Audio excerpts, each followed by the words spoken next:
Well, it's been a rough couple months for the United States, but much of the world. First, I want to talk about a clear and present danger, and we'll come back to this. This is the ultraviolet index for just a couple days ago. It can only get worse over the next month. You have an index that goes to 15 that only used to go to 10. At the bottom is a legend. The legend states that ultraviolet index of 11 and higher will cause skin damage in less than 10 minutes in the sun. Open your eye. The severe flooding in the Midwest was predicted, and finally, and it's only because experts finally figured out that snow melts. You add to that some warm spring rain, and we've always warned about hot rain on a snowpack, what it would do to the valleys. And everybody who promoting a Maunder minimum in the coming ice age has a lot of hurdles to get over. And one of them is the melting. You'll have record snow in April, woohoo, but it's also followed by a record fast melt. And currently, we're seeing the lowest ice extent ever seen for June for our Arctic ice. The lowest ever seen. How many times have I said those words in a video? It just keeps getting worse. Melt ponds are found all over the North Pole. Extreme temperatures in direct sunlight as high as 95 degrees. That's desert temperature, and yet they're recording those temperatures where there should never be a 95-degree temperature in the Arctic. Even the Bering Sea posted a temperature of over 67 degrees. That's a water temperature. Heck, I fished for tuna in 67 degrees off of the coast of California, off the coast of San Diego.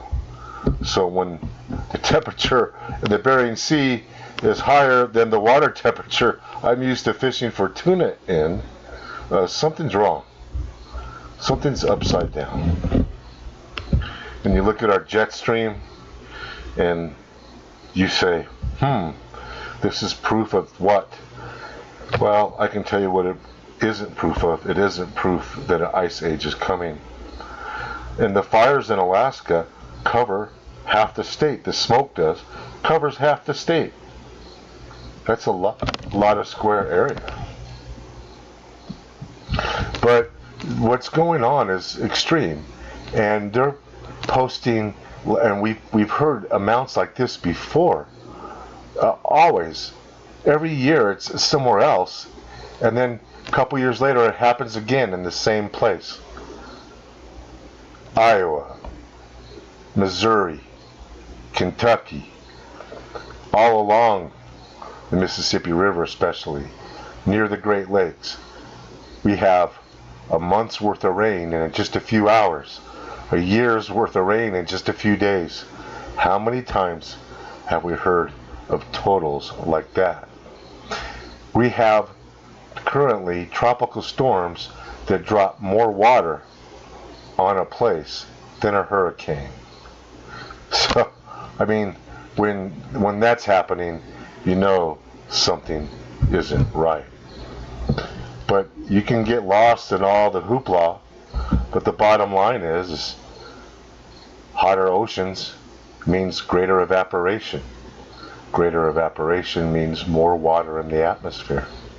More water in the atmosphere means higher precipitation totals.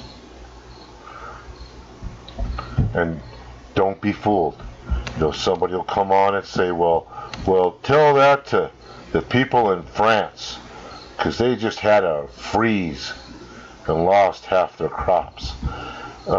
Basically, you saw the jet stream.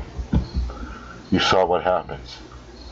And where is it written in law that if your globe is warming, that you still don't have, as long as you have ice, you're not allowed to have a cold temperature anywhere.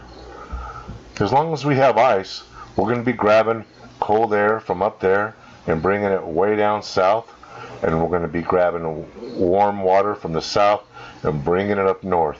It's a conveyor belt, and the globe is trying hard to stay in equilibrium, and it no longer can do so. So we're going to be warming. We're going to be melting ice. Methane is just dumping into our atmosphere. Oceans are not cooling down. Weather is as extreme as it's ever been. The sun is as hot as it's ever been. So take precautions. Water is so valuable. Take it everywhere you go.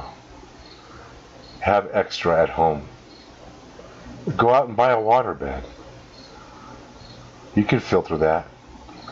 I mean, think of that as a king-size waterbed is 500 gallons of safety.